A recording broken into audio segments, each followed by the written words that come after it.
E imediatamente já passo a palavra aqui para o nosso irmão Akira,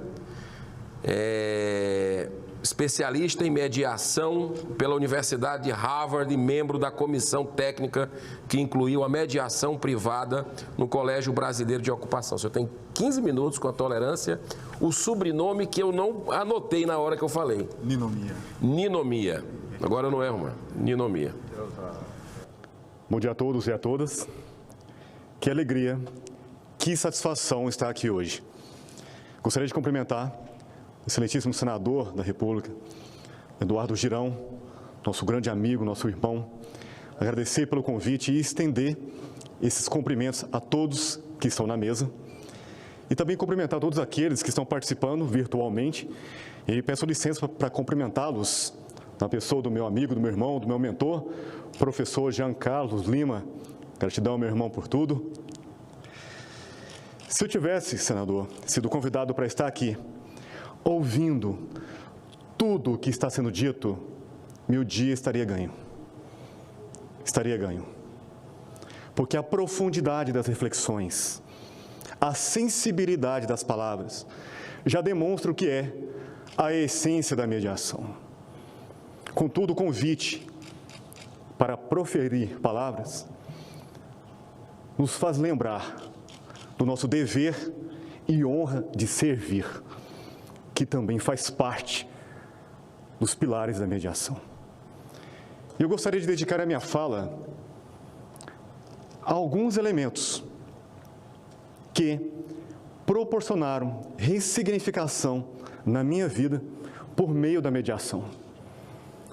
E aqui eu cito um dos meus professores da Harvard, o professor David Hoffman, há quase 10 anos atrás, em novembro de 2012, finalizando a minha especialização, cada professor deu uma mensagem final para nós, de toda a turma, 48 pessoas de vários lugares do mundo. E ele nos alertou para um grande elemento que eu atribuo ao quântico, como o ex-senador mencionou, o senador Ulisses. Ele disse o seguinte: tenham a certeza que na jornada enquanto mediadores, vocês encontrarão casos que trarão questões pessoais, conflitos pessoais de vocês para serem trabalhados. Porque essa é a grande lição da mediação. Nós, no dever de servir, nós também nos curamos. E ainda, durante esse período, dessa especialização, todos nós tivemos que passar por atuação prática.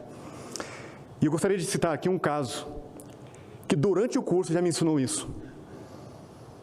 Eu estava mediando na época, durante a formação, a especialização, um conflito entre uma multinacional norte-americana e uma empresa, uma grande empresa da América Latina. Um conflito comercial, cruzando fronteiras, envolvendo o cenário da tecnologia.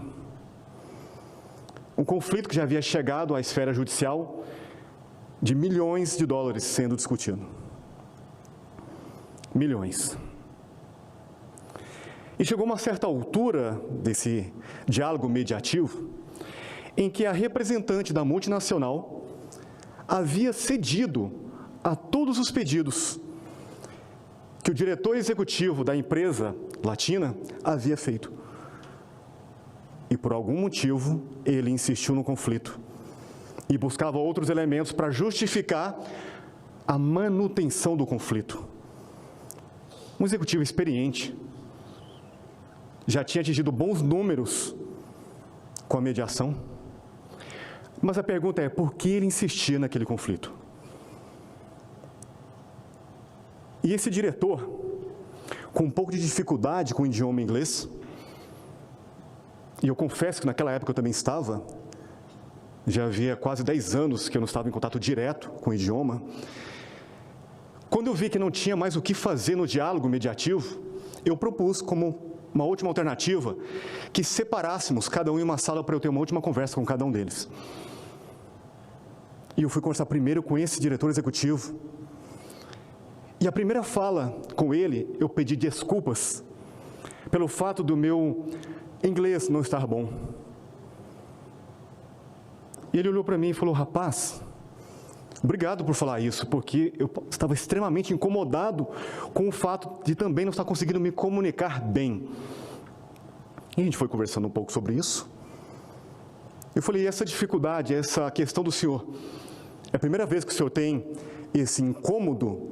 Ele falou: não, eu sou do interior, na minha cidade, e quando eu ia para a capital, eu era muito criticado pelo meu sotaque. Uma raiz da infância, de bullying, onde uma pessoa do interior chegava na capital, era criticado, e naquele momento, eu tive um insight. Eu falei: porventura, essa questão da sua infância, que eu percebi nitidamente que te incomoda, porque a gente faz a leitura corporal, ele ficou ansioso, a respiração acelerou. Eu falei: porventura, isso poderia de alguma forma estar acontecendo aqui? Ele falou: eu vou te confessar uma coisa. Quando eu fui indicado para representar a empresa, para vir para essa mediação, e sabendo que do outro lado estaria uma multinacional norte-americana, é como se eu tivesse voltado lá atrás, quando meus pais me mandavam para a capital para resolver coisas. Ele falou: desde aquele momento, eu não dormi bem e eu não paro de suar frio. E conversamos um pouco mais sobre isso. Eu falei: aquilo que eles já ofereceram não atenderia ao que o senhor quer, do ponto de vista objetivo? E mais, talvez já não teria contribuído um pouco além com a sua própria vida, mostrando coisas suas para serem trabalhadas? Ele bateu na mesa, falou assim: podemos sentar lá que nós vamos resolver isso agora. Só que naquele momento não foi apenas aquele processo que foi resolvido, porque naquele momento eu aprendi algo muito valioso. Fala-se muito hoje de alta performance, grandes resultados, e esquecemos o poder da vulnerabilidade. A partir do ponto onde nós reconhecemos como estamos e nos permitimos crescer. E saindo da esfera de um conflito comercial, internacional, e adentrando dentro de uma escola de Goiânia, onde nós estávamos implementando um projeto piloto do nosso trabalho social Repacificar, treinando diretores, professores, isso em 2014. Um dia, numa conversa com professores, eu ouvi o seguinte relato: professores comentando sobre um aluno do 7º ano. Esse aluno era tão bom até o ano passado, e agora ele não para quieto, ele provoca todo mundo, ele briga com todo mundo.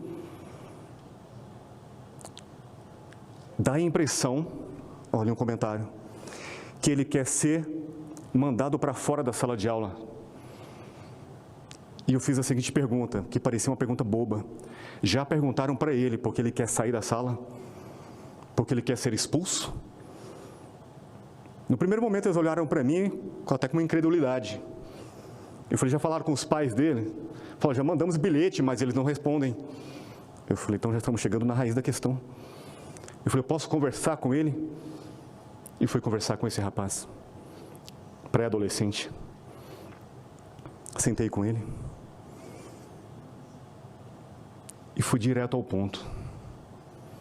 Falei: olha, eu não estou aqui enquanto eu não faço parte da escola, estou implementando um trabalho, mas se você sentir à vontade, fala para mim, quem que está com problema na sua casa? Ele ficou pálido, trêmulo. Ele falou: meu pai. Eu falei: o que houve com seu pai? Ele falou: ele está com câncer em fase terminal. Quem não queria estar em casa com o pai num momento desse? Nós estávamos implementando uma prática mediativa nessa escola.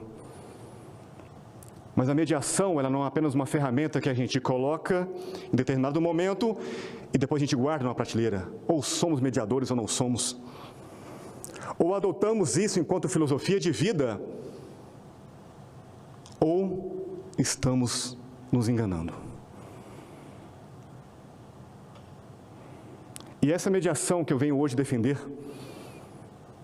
dentro dessa proposta extraordinária, é uma mediação que não se limita a buscar soluções para sintomas aparentes de conflitos. É compreender a raiz do conflito e ressignificar na sua essência, porque do contrário ele vai voltar, e voltar, e voltar. Ressignificação.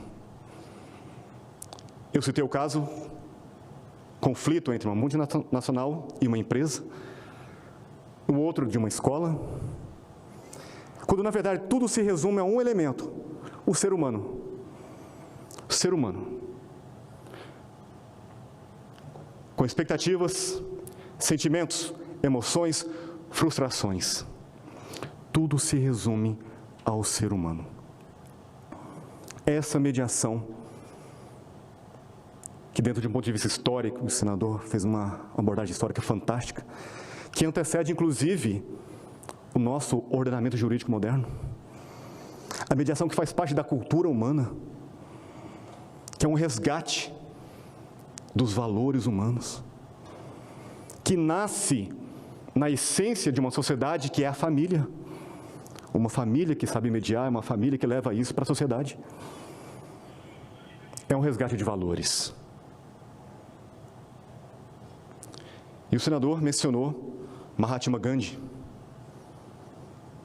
E nós tivemos a oportunidade de trazer o seu neto 2 vezes no Brasil, o seu Arun Gandhi, uma vez em 2016 para um evento aqui em Brasília e outra, eu levei até Goiânia, minha cidade, e eu fiz a seguinte pergunta para ele, no aeroporto: onde hoje a mensagem do seu avô está mais forte? Ele falou: na Alemanha. Eles aprenderam. E eu falei: onde ela está mais fraca?